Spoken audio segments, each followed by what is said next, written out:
Di tengah lalu lintas kacau Jakarta yang selalu ramai, sebuah mobil mewah tiba-tiba menabrak pembatas jalan, suara benturan keras memecah Buiciu. Sopirnya, seorang wanita berpakaian rapi, terlempar dari kursi pengemudi, darah mengalir dari dahinya, sementara penumpang di belakang, asistennya yang setia, berteriak histeris memanggil nama Debu Rina. Tak ada yang tahu kecelakaan itu bukan hanya menghancurkan mobil, tapi juga membongkar rahasia cinta terlarang yang selama 3 tahun disembunyikan dengan sempurna.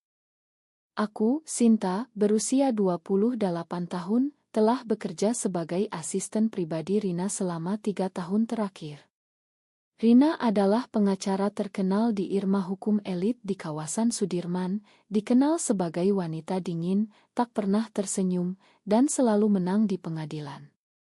Aku memulai pekerjaan ini karena gaji tinggi dan kesempatan belajar, tapi tak kusangka, perasaan aneh mulai tumbuh di hatiku. Awalnya, aku pikir itu hanya kekaguman pada sosoknya yang kuat, tapi lama-kelamaan, aku sadar itu lebih dari itu. Di Indonesia, di mana masyarakat masih memandang hubungan sesama jenis sebagai tabu, aku memilih memendamnya dalam-dalam. Setiap hari, aku berada di sisinya, mengatur jadwal, menyiapkan dokumen, bahkan menemani rapat malam hari. Rina selalu profesional, jarang berbicara pribadi. Tapi ada momen-momen kecil yang membuat hatiku berdegup kencang, saat tangannya tak sengaja menyentuh bahuku saat menunjuk dokumen, atau saat dia memuji kerjaku dengan suara rendah yang jarang terdengar. Aku tahu ini salah, terutama karena Rina sudah bertunangan dengan seorang pria dari keluarga kaya, anak seorang pejabat. Keluargaku sendiri, di kampung halaman di Bandung, selalu mendesakku menikah, mengatakan perempuan sesiaku harus punya suami. Aku berpura-pura, bahkan berpacaran dengan teman kantor untuk menutupi. Kecelakaan itu terjadi saat kami pulang dari pengadilan. Rina mengemudi sendiri, seperti biasa, meski aku menawarkan. Dia sedang marah karena kalah kasus untuk pertama kalinya, sebuah kasus korupsi yang melibatkan klien besar. Sinta, kau lihat kan betapa masyarakat ini busuk, katanya sambil mengebut. Aku mengangguk, tapi pikiranku melayang ke perasaanku sendiri yang debusuk menurut standar masyarakat. Tiba-tiba sebuah truk muncul dari belokan, Rina membanting setir, dan dunia berputar. Saat aku sadar, aku sudah di rumah sakit, tangan Rina digenggamku erat, dan dokter bilang dia koma. Di ruang tunggu, keluarga Rina datang. Ibunya, seorang wanita paruh baya yang konservatif, memandangku curiga. Kau siapa? Kenapa kau begitu dekat dengan anakku? Tanyanya.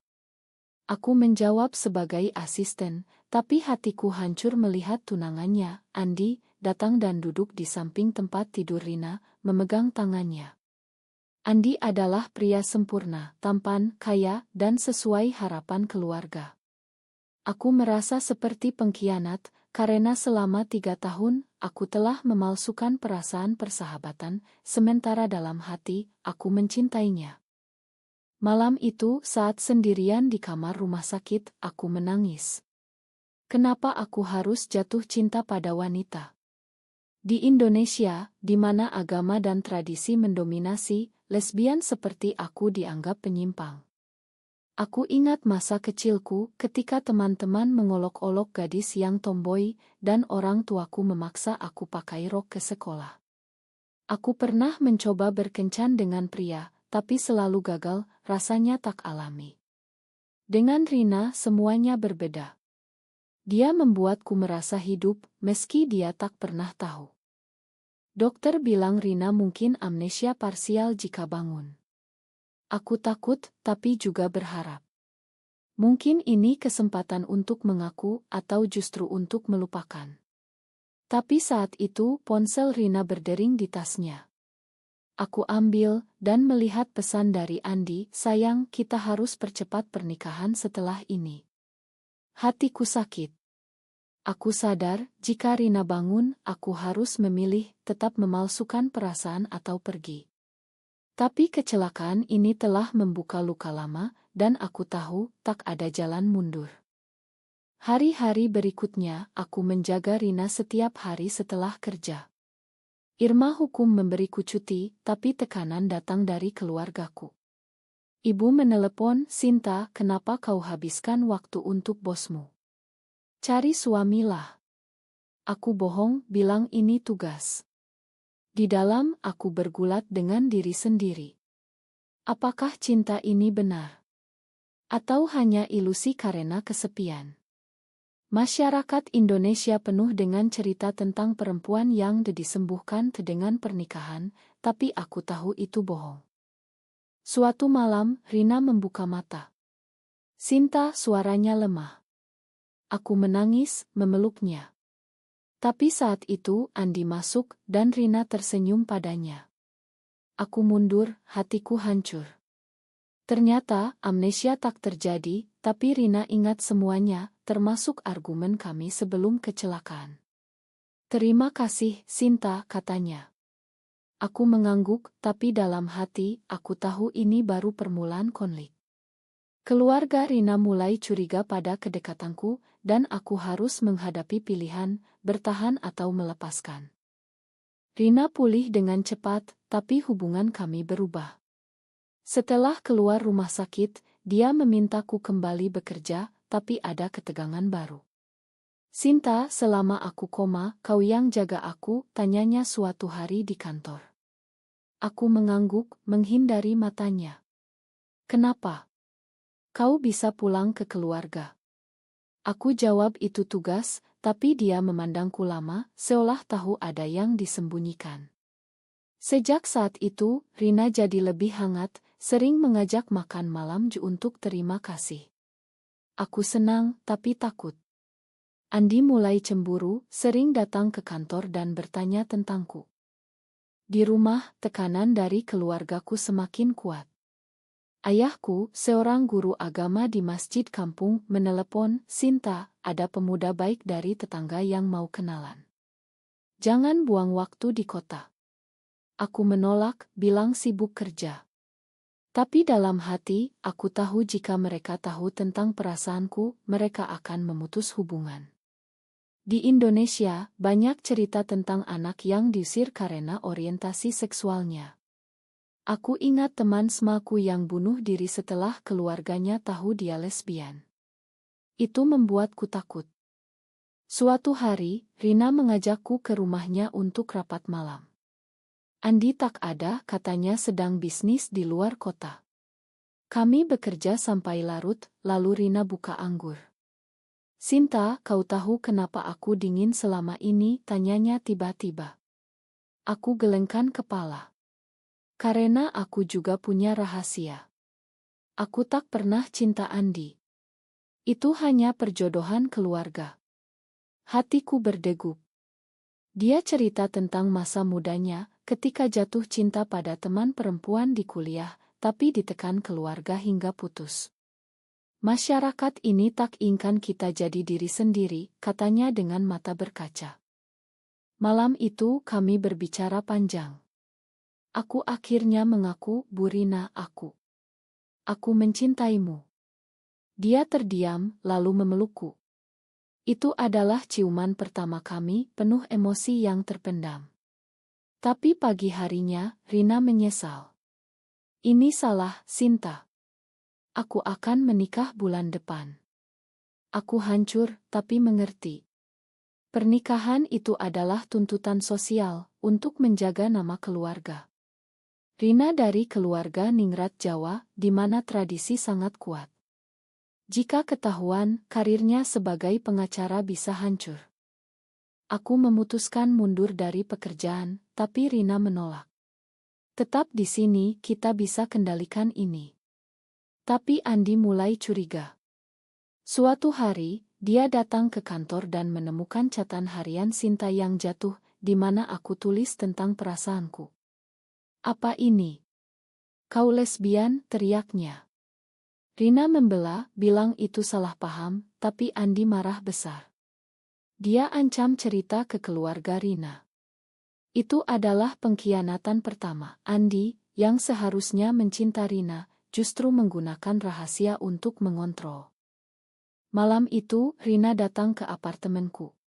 "Sinta, kita harus hentikan ini sebelum terlambat." Tapi kami tak bisa. Kami menghabiskan malam bersama, berbicara tentang mimpi kami jika masyarakat berbeda. Rina cerita tentang tekanan dari ibunya, yang selalu bilang perempuan harus punya anak dan suami. Aku cerita tentang ayahku yang religius, yang menganggap homoseksualitas dosa besar. Kami tahu ini berbahaya, tapi cinta membuat kami buta. Esok harinya, badai datang. Andi memberitahu keluarga Rina. Ibunya datang ke kantor, marah besar. "Rina, kau gila. Ini melawan agama dan adat." Rina menyangkal, bilang Andi bohong. Tapi ibunya memaksa Rina pilih, putus dengan aku atau kehilangan warisan. Rina ragu, dan itu menyakitiku. Aku merasa dikhianati karena dia tak langsung bela kami. Aku pergi dari kantor, menangis di jalan. Di Indonesia, di mana undang-undang tak lindungi LGBT, kami rentan terhadap diskriminasi. Aku pulang ke Bandung berpura-pura sakit. Keluargaku senang, tapi aku depresi. Rina menelepon setiap hari, bilang dia rindu. "Sinta, aku akan putuskan Andi." Tapi aku tahu itu tak mudah. Keluarganya mengancam kirim dia ke pesantren untuk sembuh. Itu adalah momen di mana aku sadar, cinta kami penuh pengorbanan. Aku harus memilih kembali dan bertarung, atau melepaskan untuk selamatkan dia. Kembali ke Jakarta setelah seminggu, aku menemui Rina di Kai Rahasia. Dia terlihat lelah, mata bengkak. "Sinta, ibu memaksa aku menikah secepatnya." Aku marah, "Kenapa kau tak lawan?" Dia jawab, "Karena aku tak mau kehilangan semuanya. Karirku, keluargaku." Itu adalah konflik etis, apakah cinta layak mengorbankan segalanya? Di masyarakat Indonesia yang patriarkal, perempuan seperti kami selalu kalah. Aku ingat berita tentang pasangan lesbian yang diusir dari kampung atau bahkan dipukuli. Kami memutuskan bertemu diam-diam, tapi Andi tak menyerah. Dia menyewa detektif, dan suatu hari, foto kami berpelukan bocor ke media sosial. Pengacara terkenal terlibat skandal lesbian, judul berita itu. "Irma hukum Rina heboh, klien mundur." Bosnya memanggil, "Rina, ini merusak reputasi kami." Rina dipecat, karir yang dibangun bertahun-tahun hancur. Aku merasa bersalah karena aku yang memulai. Keluarga Rina marah besar. Ayahnya, seorang pengusaha, memutus hubungan. "Kau bawa malu keluarga," katanya. Rina datang ke apartemenku menangis. "Sinta, apa yang kita lakukan?" Kami memeluk, tapi tekanan semakin berat. Keluargaku juga tahu dari gosip. Ibu menelepon, "Sinta, apa benar kau?" "Seperti itu. Pulang sekarang, kita obati." Mereka pikir ini penyakit, bisa disembuhkan dengan doa dan pernikahan paksa. Aku tolak, dan mereka ancam tak akui aku sebagai anak. Itu adalah pengkhianatan dari keluarga sendiri. Aku dan Rina hidup dalam ketakutan, pindah ke apartemen kecil di pinggiran Jakarta. Rina mulai kerja relance tapi sulit. Masyarakat memandang kami dengan jijik, tetangga bergosip. Suatu hari, sekelompok pemuda religius datang ke depan rumah, melempar batu. "Pergi dari sini, penyimpang," teriak mereka. Kami lapor polisi, tapi polisi bilang ini urusan moral, bukan kriminal. Di Indonesia, tak ada hukum lindungi kami. Rina mulai ragu. "Sinta, mungkin kita salah. Mungkin kita bisa berubah." Kata-katanya menyakitiku, seperti pengkhianatan. Aku marah, "Kau tak percaya pada cinta kita." Kami bertengkar hebat, Rina pergi ke rumah ibunya. Di sana, ibunya memaksa dia bertemu dukun untuk membersihkan roh jahat. Rina kembali tapi berubah, lebih dingin seperti dulu. Sinta, kita harus pisah. Ini terlalu sakit. Aku menangis, tapi setuju. Pengorbanan itu melepaskan cinta untuk selamatkan satu sama lain. Tapi tak semudah itu. Andi datang lagi menawarkan bantuan. Rina, kembalilah padaku. Aku makan. Rina tergoda karena kehilangan segalanya. Aku tahu itu pilihan salah, tapi etis. Apakah bertahan dalam cinta terlarang lebih baik daripada aman dalam pernikahan palsu? Aku konfrontasi Andi, kau tak cinta dia, kau hanya ingin kendali. Dia tertawa, di masyarakat ini, itu yang penting. Malam itu, Rina memilih kembali padaku. Kami kabur ke Bali, berharap mulai baru. Tapi gosip mengikuti. Di sana kami kerja di KAI kecil, tapi tekanan psikologis berat. Rina depresi, minum obat tidur. Aku takut kehilangannya. Ini adalah harga yang kami bayar, kehilangan keluarga, karir, dan kedamaian. Tapi cinta kami tumbuh lebih kuat, meski penuh luka. Di Bali kami mencoba hidup normal. Aku kerja sebagai barista, Rina sebagai konsultan hukum online. Tapi masa lalu menghantui. Suatu hari, ayahku datang tiba-tiba. Sinta, pulanglah. Kami makan jika kau berubah. Aku menangis, ayah, ini aku yang sebenarnya. Dia marah, bilang aku dipengaruhi setan. Itu adalah konfrontasi emosional, ayah yang kucinta melawan identitasku. Dia pergi, memutus hubungan. Rina menghiburku, tapi dia sendiri bergulat dengan ibunya yang sakit. Sinta, ibu butuh aku. Mungkin aku harus kembali. Pilihan itu menyiksa. Rina pergi ke Jakarta untuk rawat ibunya, meninggalkanku sendirian. Di sana Andi mendekat lagi, berpura-pura bantu. Rina, dia, Sinta, hanya beban. Rina terguncang, tapi tolak. Tapi ibunya memaksa, nikah dengan Andi, atau aku mati tak tenang. Itu adalah momen etis penuh kontroversi, mengorbankan cinta untuk tugas anak. Rina ragu dan meneleponku, Sinta, makan aku. Aku tahu dia akan menikah. Aku pergi ke Jakarta, konfrontasi Rina di rumah sakit. Jangan lakukan ini, kataku. Dia menangis, aku tak punya pilihan. Itu adalah pengkhianatan terbesar, Rina memilih keluarga daripada kami. Pernikahan dijadwalkan minggu depan. Aku hancur, kembali ke Bali, minum alkohol untuk lupakan. Tapi teman lama menelepon, Sinta, ada komunitas LGB di Jakarta yang bisa bantu. Aku ragu, tapi pergi. Di sana aku bertemu wanita-wanita seperti aku, berbagi cerita. Itu adalah kebangkitan, sadar bahwa aku tak sendirian. Rina menelepon malam sebelum pernikahan, Sinta, aku tak bisa. Aku cinta kau. Dia kabur dari rumah, datang ke tempatku. Kami peluk, tapi Andi dan keluarga mengejar. Mereka datang dengan polisi, tuduh aku penculik. Ini melawan hukum, kata ayah Rina. Tapi tak ada hukum spesifik, hanya moral. Kami lari lagi ke Yogyakarta. Di sana kami hidup sembunyi, tapi bahagia. Rina mulai advokasi hak secara diam-diam, menulis artikel anonim. Tapi tekanan tak berhenti. Keluargaku datang lagi dengan ustadz untuk Druya. Mereka paksa aku pulang.